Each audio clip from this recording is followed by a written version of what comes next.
Hi, good morning, everyone.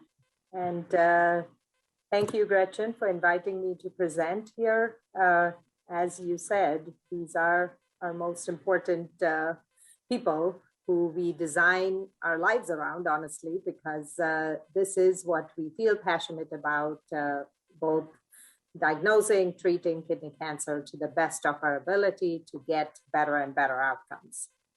So I decided that I would start with how you can advocate for kidney cancer therapy. And frequently I have my patients ask me, so what questions do we need to be asking you?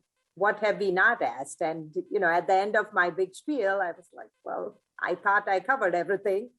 But I sort of, those repeated questions have made me think about what I would need people to ask me to sort of cover the extent of their treatment and what is going into the decision making and the type of treatments we are doing.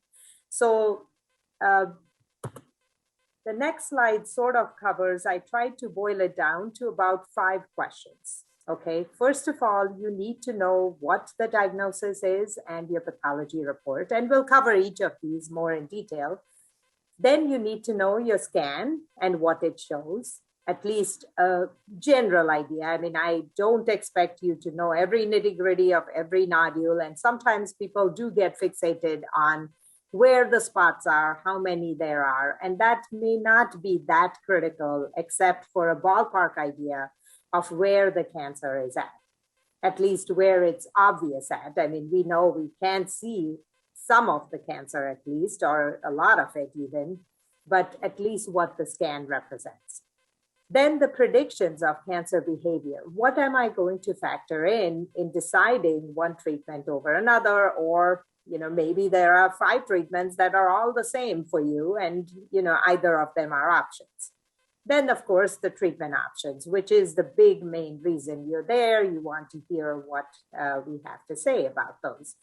And then the other one is, where did this cancer come from? I mean, this is such a common question. So I sort of changed the direction of that question to hereditary or genetic risk. But of course, what else could people do in terms of diet, nutrition, exercise, etc.? Of course, those are common questions. And during this symposium, you are going to be discussing and focusing more on those also.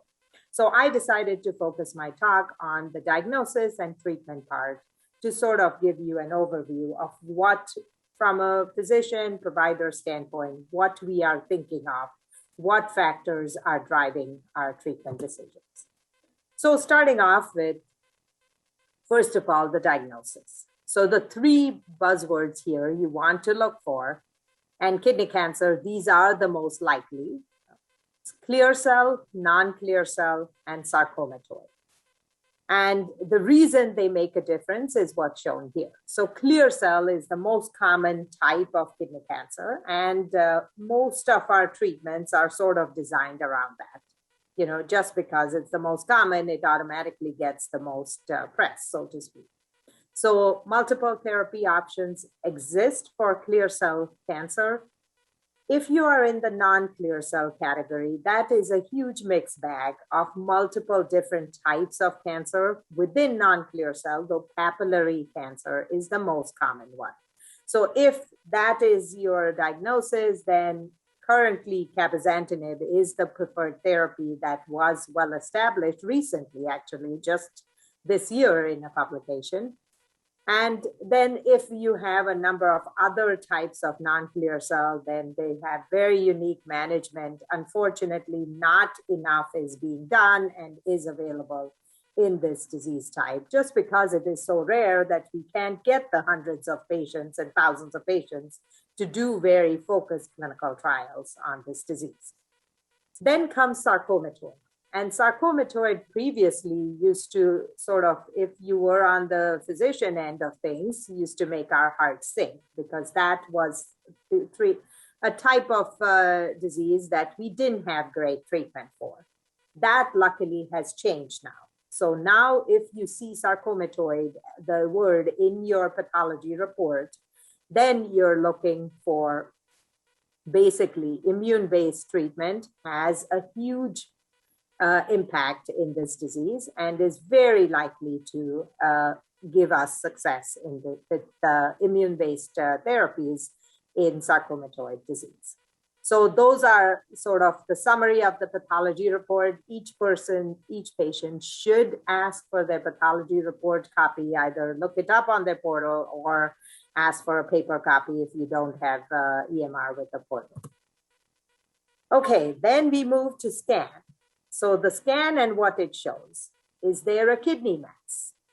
Is the kidney already removed from before and now you have spread to multiple areas? So those are sort of the two broad types of kidney cancer that we see, which is for the first time you're finding out suddenly there is a kidney mass, there is spread of the cancer, or just the kidney mass and you're looking at surgical resection, things like that. If, however, you have kidney cancer that has spread to other areas, then removing the kidney is no longer the first step. The first step and the best outcome has been found with using systemic IV oral treatments first, and then going to the consideration of whether to remove the kidney mass or not. So that automatic reflex that people have, oh, I have a mass in the kidney, let me get it out, is no longer the way to do things if the cancer has already spread outside the kidney. And then think about what treatment should be done and the sequence of treatment. I mean, those are sort of much more advanced decision-making areas, but these are the main things to remember. Is there a kidney mass and is there spread? And, or if you had history of kidney removal before, now you have metastases. Okay, so to just give you a couple of examples, this is case one, which is a kidney mass with what we call the adrenal gland, which is a gland that sits right on top of the kidney. And as you know, this is a CAT scan, which is the very common imaging used for kidney cancer diagnosis and even looking for metastases. This is showing you a cross section of the body. The back is here, so this is the backbone, bone, and this is the front. This is the liver. So what usually bones look white, so these are the ribs which are looking white, a cross section of the ribs, and so does the backbone, the spine, which is also a bone. The rest of the soft tissue has this somewhat gray area. If you see lung, it's going to look black because air looks black on a CAT scan. And then if you see white spots on the lung within that black background, then those are usually cancer related. Okay, so here we see this CAT scan with this adrenal mass. And that tells you that patient has kidney cancer with adrenal metastases, okay? As compared to this patient who has both liver and adrenal metastases and a kidney mass. So the first case was somebody who had their kidney cancer removed maybe a year or two ago, and now has one spot that is presenting here with the adrenal lesion. Okay, that's case one. And then case two is sort of a very big presentation of all kinds of disease. So there is a kidney mass here. This is normal kidney, by the way. This is what normal kidney looks like in cross-section. As you can see, the one on this side is a big fat mass. You don't see too much normal kidney on this side. Then you see in this liver, see these black areas? Those are areas of metastases. So those shouldn't be there. The entire liver should be sort of this consistency. And clearly you can see that there is adrenal mass on the other side. There is a big kidney mass and there are liver spots.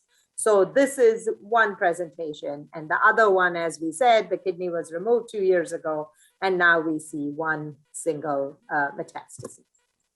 So the questions I had is who should have surgery?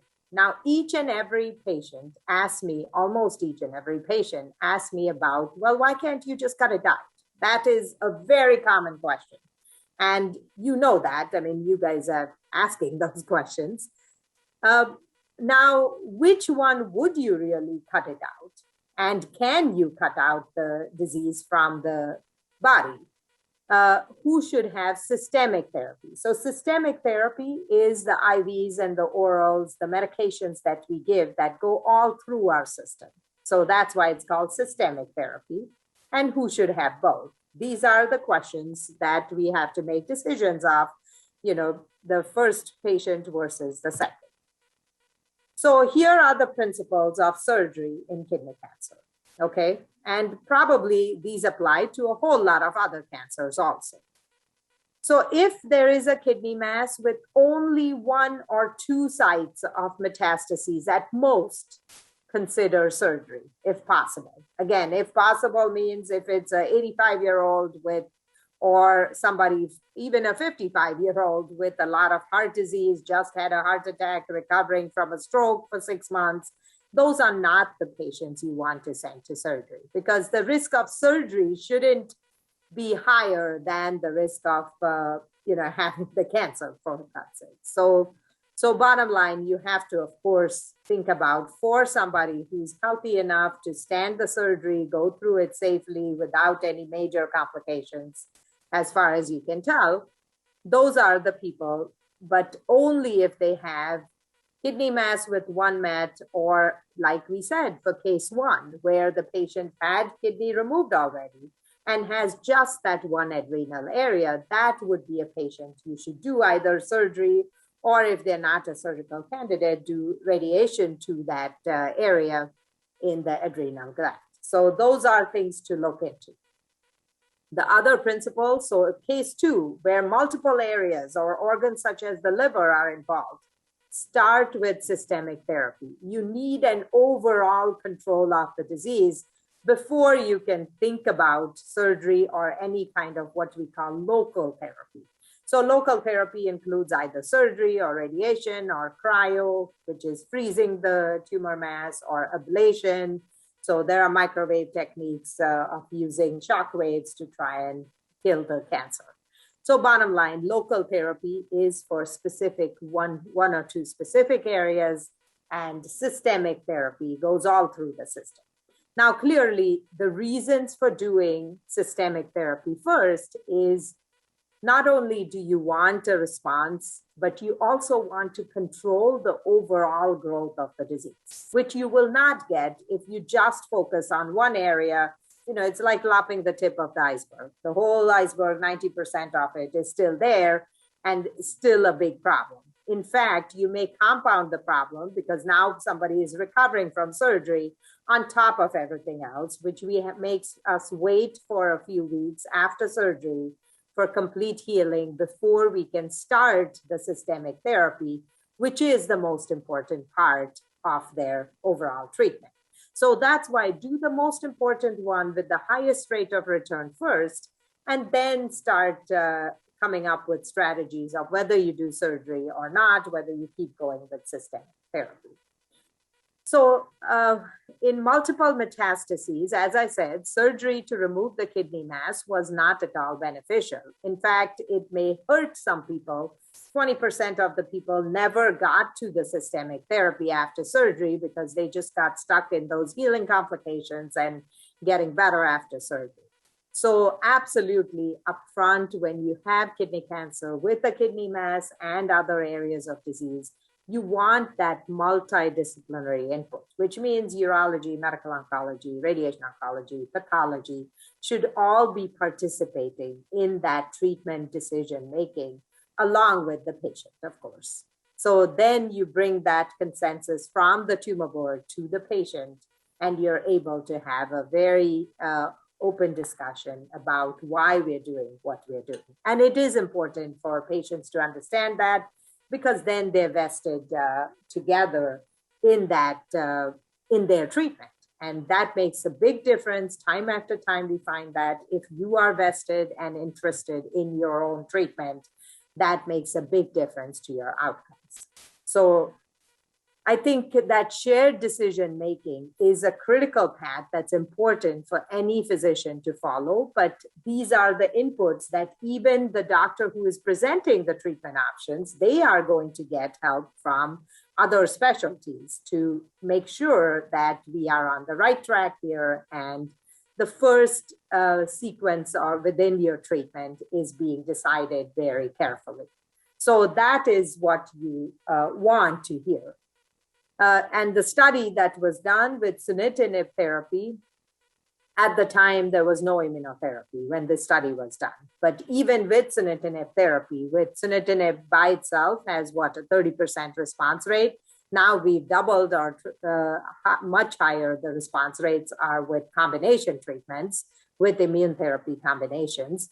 But despite that, even with that 30% or so response rate, the surgery was not beneficial, and sunitinib by itself was pretty similar or maybe slightly better in this patient population.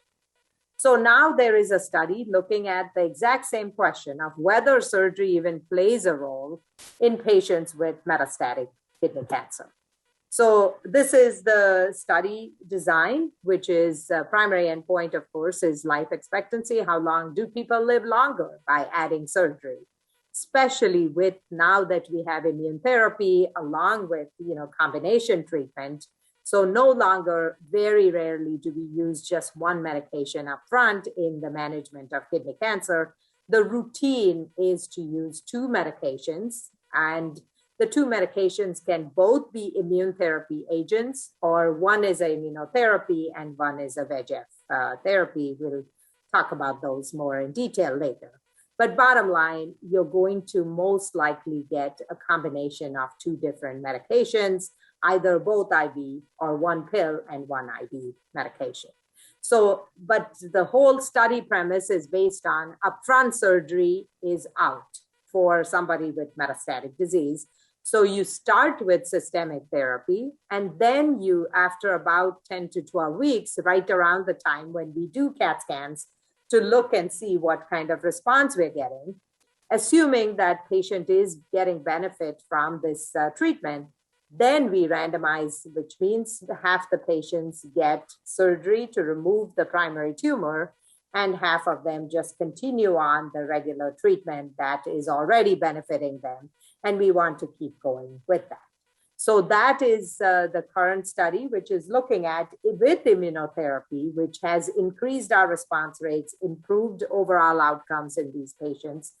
Are we able to make an additional dent, an additional improvement by removing the primary tumor?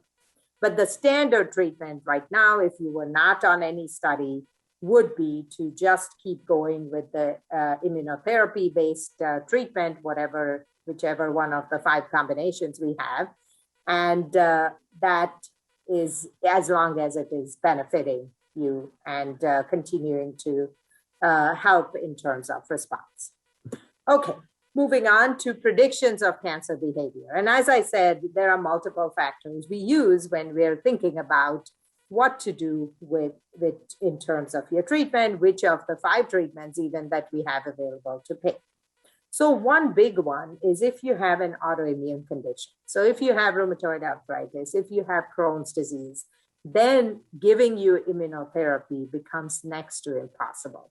And especially if it's very active. If it's not terribly active, if we can sort of bite the bullet and do it, we do that. But but basically, especially for rheumatoid arthritis and somebody who was pretty well controlled, I have done these treatments and they have benefited those people. But then a year or a year and a half later, I did induce a flare-up of their joint disease. With Crohn's, it becomes even trickier because Crohn's or ulcerative colitis, whatever colitis you have, because those can have bigger and worse consequences and complications, fistula, infections, etc., if we keep on doing the immunotherapy. So we sort of weigh it depending on what the autoimmune condition is and how severe it is, how frequent are the flare-ups, how well controlled it is, etc. Typically, this will involve talking to your rheumatologist or gastroenterologist, whoever the specialist is who's managing your condition. Okay. Heart disease is a big one because, high blood pressure, et cetera, is a big side effect of the oral agents that are used to treat kidney cancer.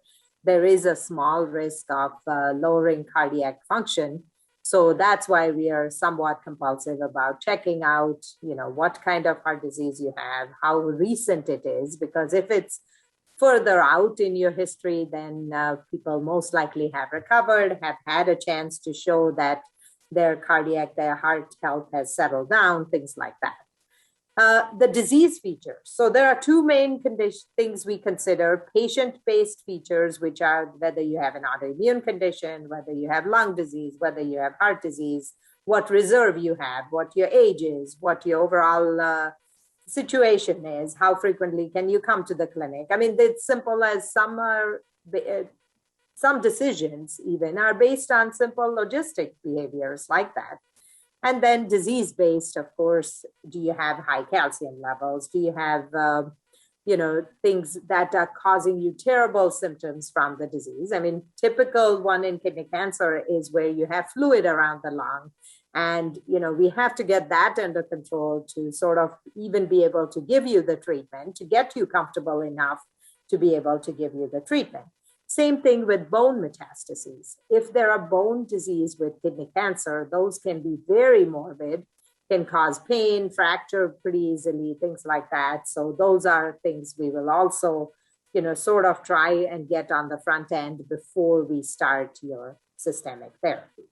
So just things to keep in mind, but bottom line, systemic therapy has better and better chance of shrinking the tumors.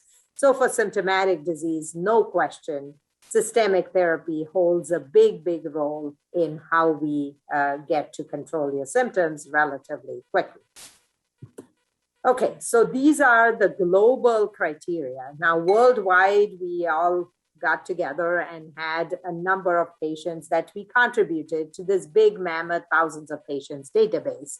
And what this database resulted in is it gave us some standard criteria to use, which will tell us how we predict how the patient is going to do with their kidney cancer. Because some patients, were used to be dead within months. Some patients were, living for years and years without any problems from the same amount of kidney cancer up front. And these are some of the criteria we use. These are the 6 criteria that sort of help us define, if you have none of these criteria, you are in much better shape long-term with kidney cancer. And of course, all these survival graphs don't mean much because these have changed so dramatically. This was published a few years ago. At the time, we did not have immunotherapy or anything else. Now our treatment options have just blossomed. So clearly, this is a moving target and getting better and better every month. Okay, so what about patients who present with both primary tumor and metastases? So now we have about 4-year follow-up on the longest, that's sort of the longest follow-up on our immunotherapy study. And what we saw is that average time people are living with immune therapy, and this was a combination immunotherapy, just IV, ipilimumab, and nivolumab. This was the first study that showed immunotherapy upfront is important to use and got FDA approval in kidney cancer. But people who also had the primary kidney mass and metastases tended to do worse. So if the patients had an average lifespan of about 4 years with the immunotherapy, and now the patients who had both kidney mass and metastases right off the bat when they first presented had an even shorter time period. Now, clearly there are exceptions, and averages don't mean anything for one person. It's all or none. If you go years and years, who cares what the average is? But the bottom line is that what we are seeing is that if there is the primary tumor and metastases right at the same time, those people tend to do worse than patients who have, have their kidney removed and a few years later have relapsed with metastases. Okay, so now we get into the treatment option weeds. So VEGF therapies. VEGF therapies work by blocking the blood supply to the cancer, sort of starving the cancer cells to death.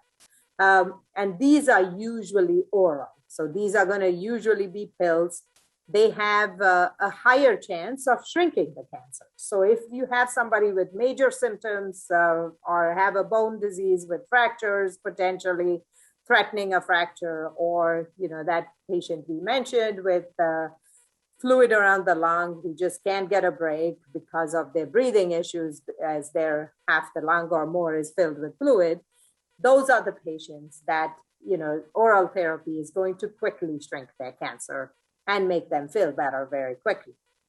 But the problem with oral therapies is, first of all, you have to keep giving them, and they have a very small chance of long-term remission and complete response.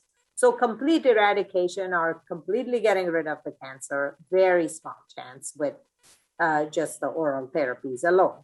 So most side effects also, by that token, are short-lived with VEGF therapies, because the effect stops basically after you stop the treatment. So the effect against the cancer stops, as well as the side effects stop. Immune therapies, on the other hand, usually the way they work is they're going to stimulate your immunity to attack the cancer. And these are usually intravenous or IV. Smaller chance of upfront quick shrinkage, although combination immunotherapy has shown about a 50% response or so. But these can be long-lasting responses. So they have durable remissions. All the long-term effects and the sort of what we call the tail end on the curve in terms of life expectancy, which means people are no longer dying from their kidney cancer at a certain point. Those are the patients that are impacted with immunotherapy. But at the same time, the pros and cons, the con is that side effects also can be long lasting, because this therapy lasts in your system forever. If it gets your immune system active and acting up, it's likely to continue the side effects too for a long time, occasionally lifelong even after you stop the treatment. Sometimes you can continue on with the side effects and see them. Okay, I summarized the key studies in frontline metastatic kidney cancer, and these are the 6 studies. One of them, the one in orange, is the one with just one agent, cabozantinib. So it's a pill by itself. But for the most part, as I said, you will be thinking about one of these top 5, which are all FDA approved now in kidney cancer with metastases. And either of these are perfectly reasonable options. Each of these combinations are either 2 immune therapies together, which is ipilimumab and nivolumab, or you have oral medication along with an IV. So lenvatinib and pembrolizumab, cabo and nivo. These are all one oral therapy and one IV therapy. Same for axitinib and nivolumab, and axitinib plus pembrolizumab. So each of these 4 regimens are 1 pill and 1 IV, and one regimen is 2 IVs together, which is only immunotherapy based without having any oral agent with it, without having any VEGF effects. So what are the toxicities and what are the side effects of immunotherapy? First of all, they are very different from chemotherapy. So most people draw their expectations about side effects from breast cancer chemotherapy.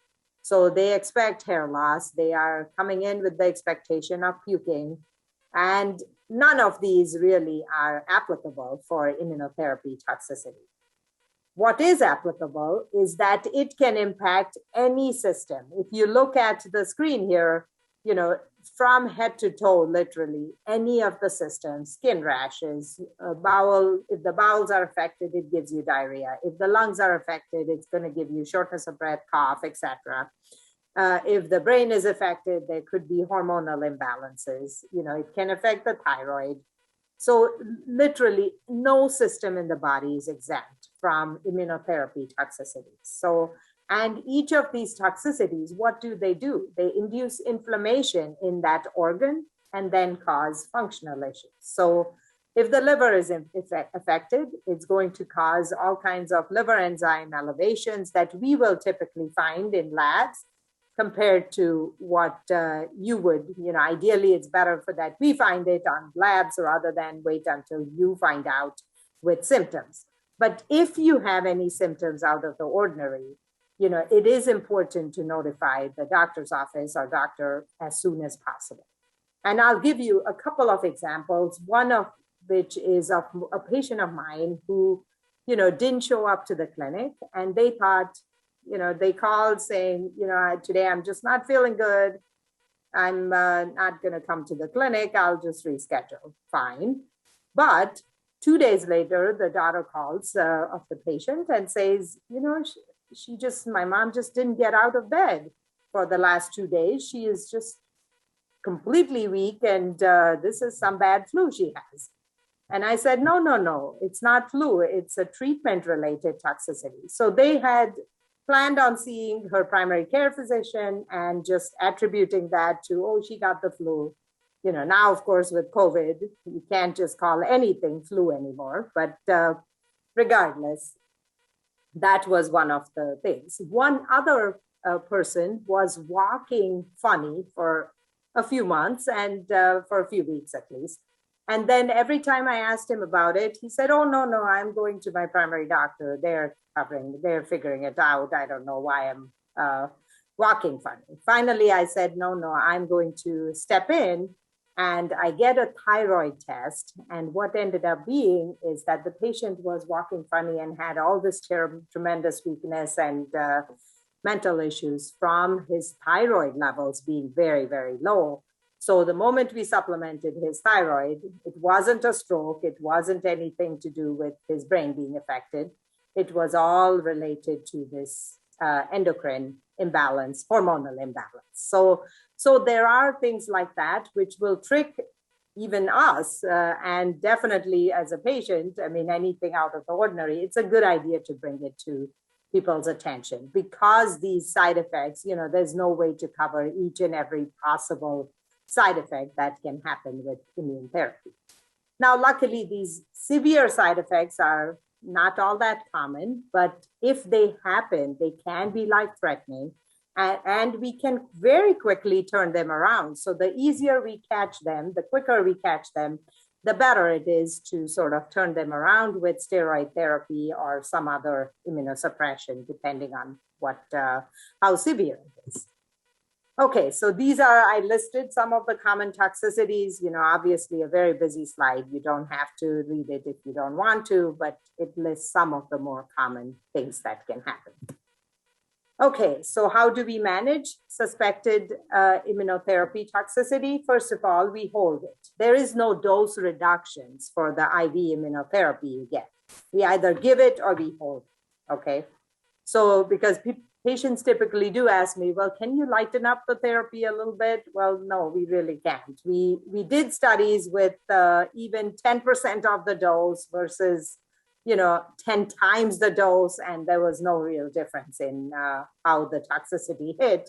So if you get that allergic reaction in whatever system, we have to hold off on treating you until we get that figured out and get it under control.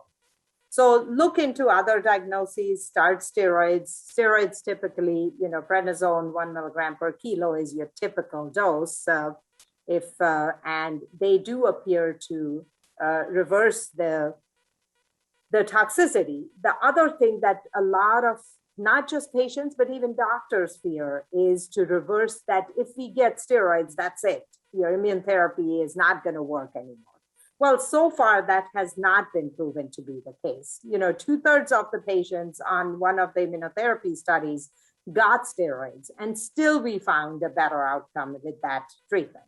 So don't think about, if you have the toxicity, it is a good idea to get the steroids, get things under control, and then move on further with your treatment.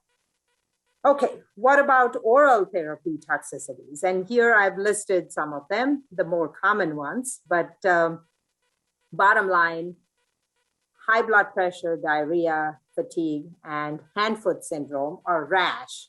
Now, I don't want to call it hand-foot syndrome because it doesn't always happen on the hands or the feet. It can happen on your private parts. It can happen on your heads at times. So it can happen in other areas.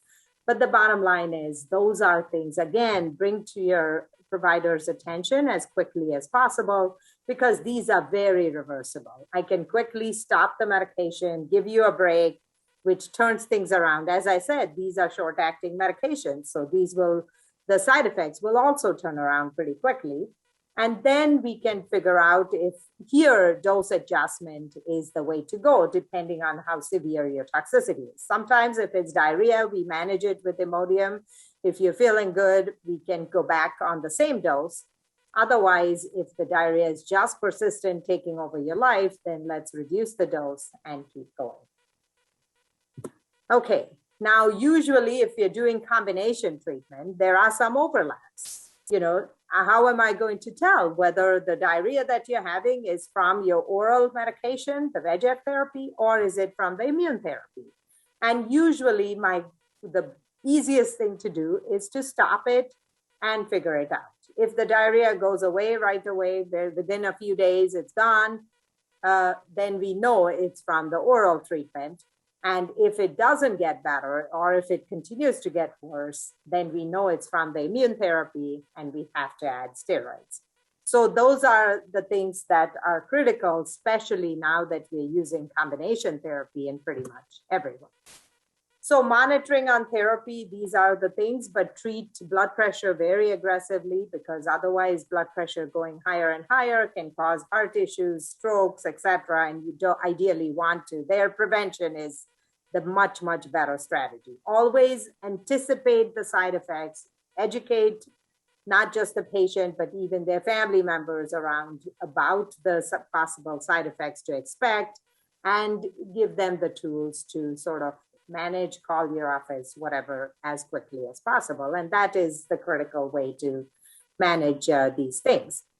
We also do labs, as you know, checking kidney function, liver function to try and keep tabs. We also check thyroid function every, 8 weeks or 6 to 8 weeks. If you have symptoms, of course, all that monitoring goes out of the window, then we need to check right there and then and figure things out, depending on what symptoms you're having.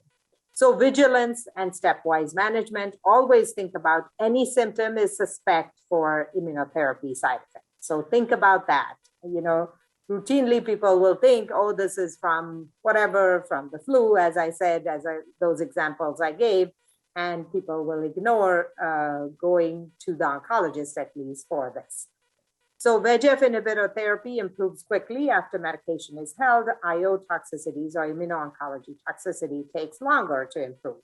And then drug-drug interactions, you know, are so common. The very common one I listed here is with statin medication. So cholesterol medication, you know, at that point, if you see your primary doctor and they say, oh, wait a minute, you stopped your Lipitor, you got to go back on. No.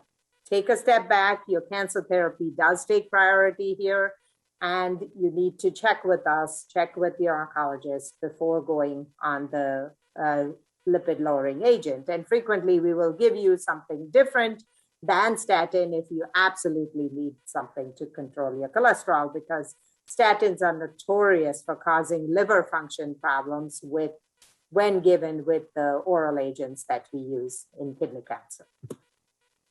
So multidisciplinary input, I already covered this. We definitely need to get input from pathology, from radiology, from urology. You know, multiple specialties together are going to sort of chime in and give input when we decide on your treatment, even not just upfront treatment, but even if there is a switch required, if there is a change in management required, etc. So it's important to optimize the therapy for every case, you know, and think about that with an individualization of the treatment plan. And then decide on therapy choice. You know, maybe we will give you choices depending on if everything else is the same. And if I feel like 3 or 4 regimens, you can choose and pick and choose, that's fine. But these are the different criteria I will be considering as we sort of make those decisions together. So shared decision-making is critical with all of these factors sort of considered into that diagnosis. And then genetics and hereditary risk. I know we have a separate genetic session, so I'm not going to belabor the point, But it is important to start thinking about family history, and if younger patients are diagnosed, is there a genetic possibility and hereditary risk of kidney cancer? There are some very well-defined syndromes that we can pick up, and it's important to at least ask the question that could this be hereditary? I mean, majority of the kidney cancers are not. So most of the time you're going to hear, oh, no, don't worry about that. But it is important to bring that up for discussion. Okay, so in conclusion, this is a long slide, but bottom line, what I want you to think about is those 5 factors: pathology, your scans, what they look like, the treatment side effects and how they factor into your life on your day-to-day basis, and bring vigilance and bring side effects to the attention of your physician as quickly as possible. And any weird side effect that you think doesn't belong is important still to bring up and mention. Same thing for medications. And then, of course, ask for genetic and hereditary risk. With that, I'll stop, and I think we hopefully have a few minutes still for questions. Thank you.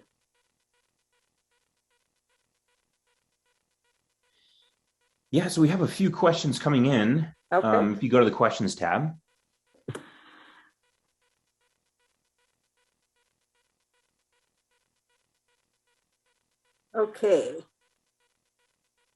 Okay, so first of all, let's start with what gives you the most hope for patients with kidney cancer today? What is on the horizon that you are really excited about? So I think absolutely, there are newer targets. So first of all, we have made such tremendous advances in kidney cancer that is very gratifying to see, that now we can actually predict a long-term response. And, I definitely have patients who are a decade or so out still with now no longer on treatment even, and just living out their lives without having any traces of cancer. So that to me is the ultimate goal, right? That's what we want to get to for more and more for all of my patients. That is what I want for all kidney cancer diagnoses. Now, and even being able to achieve that gives me tremendous hope that we just need to, sort of figure out the nuances of different types of kidney cancer, and we can get there because we've done it already. Going to the moon, not everyone went to the moon, but when those few people did, it was a big leap. So same thing happens for kidney cancer, I think, that, seeing patients who have actually lived more than 10, 20 years now with this disease, when, that disease should have taken their life, and it did in 9 out of 10 people before, that now we know we just need to increase the proportion of those patients one by one. The other thing is the novel targets, like the HIF2 alpha inhibitor, which is probably the earliest, but there are multiple other immune therapies and things that are being looked at for improving outcomes in kidney cancer. I mean, we are losing the battle with a lot of our patients still, but it is important to focus that, there are other strategies that we are trying. And because of that, that's where clinical trials become so critical. Kidney cancer research is so critical because that is what has brought us here today even. And we have a lot more ground to cover. And I think it's looking hopeful. It's a matter of now figuring out how those people who are not responding differ from the people who got those long-term remissions. And we will get there with the amount of research and focus on kidney cancer that is going on. Okay, so what is the best second-line treatment after cabozantinib for papillary type 1? Ooh, I wish I knew. Unfortunately, evidence-wise, there isn't one treatment that works better than the other. I mean, we routinely use the same things that we use for clear cell in the papillary kidney cancer domain, but really there is immune therapy is likely to work. So there have been responses, 20-30% responses to Keytruda, for instance. So definitely those could be considered. But again, it would depend on where the disease is progressing, what kind of metastases are seen, et cetera, because type 1 does tend to be fairly indolent where you can do just local treatment and continue to monitor also. So any of those are different options. And like I said, it would depend on the specific case. What are the response rates using combination treatment? So the response rates, if you look at our generic definition of response rates, which is more than 30% shrinkage, it's about in the 60% range, 55 to 60% range. But if you look at, any amount of tumor shrinkage, some of the newer regimens even have 90+% of the patients have some tumor shrinkage. So it's all about how you define response rate. And frankly, do you care if it's 29% shrinkage, but the patient feels better after having pain and having a lung filled with fluid, and that's gone now? So that is the impact you're making on the patient is not always proportional to the percentage response rates. I mean, those are semantics that we use. But bottom line, I think if you get tumor shrinkage and if the patient feels better, that to me is a big win already. And that is happening in a majority of the patients now with the treatments we have. Any concerns with getting COVID booster if on Opdivo or cabozantinib? So far, there have not been any concerns or any additional reactions reported. Occasionally, what I find is, try and time the COVID vaccine, whether it be booster or first vaccine or second, away from your CAT scan. Because what it does is sometimes it causes lymph node enlargement, and that leads to a whole lot of heartache and stress because those lymph nodes then show up as enlarged on your CAT scan and, they are completely irrelevant. I actually had a patient who had COVID. He was on immunotherapy and oral agent. And he sort of developed this very high liver enzyme levels, was not feeling good, so I concluded that this was from the immune therapy or the oral agent. I stopped both. And it took him 2 weeks to turn around. So I said, okay, maybe this was the immune therapy. I better not give him that. And then we found out that he was COVID positive. So I sort of went back and said, wait a minute, was all this liver issue from COVID? So I gave him a trial again of the immune therapy and perfectly, no problems whatsoever. He's off steroids now on the immunotherapy and the oral agent. So, COVID has definitely thrown an additional thing for us to consider and factor in. But just for the vaccine, I would say that those would be things I would try to just time it. I mean, it's not critical, but it is important to factor it in when we are discussing scans now, I find, with people who've had recent COVID vaccines. Why is Keynote 564 not referenced as a key study? Well, I think because it's single agent, is that the one? I don't remember the keynotes by number, I'm sorry, but are you talking about the adjuvant pembrolizumab study?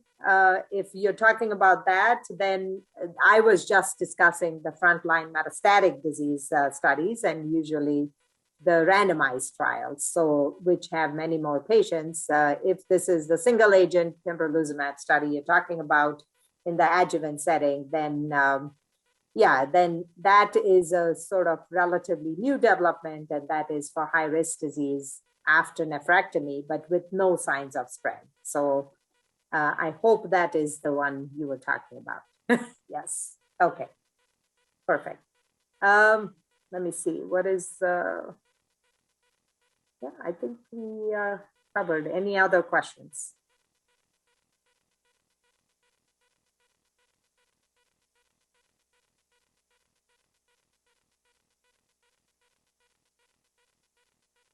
Okay.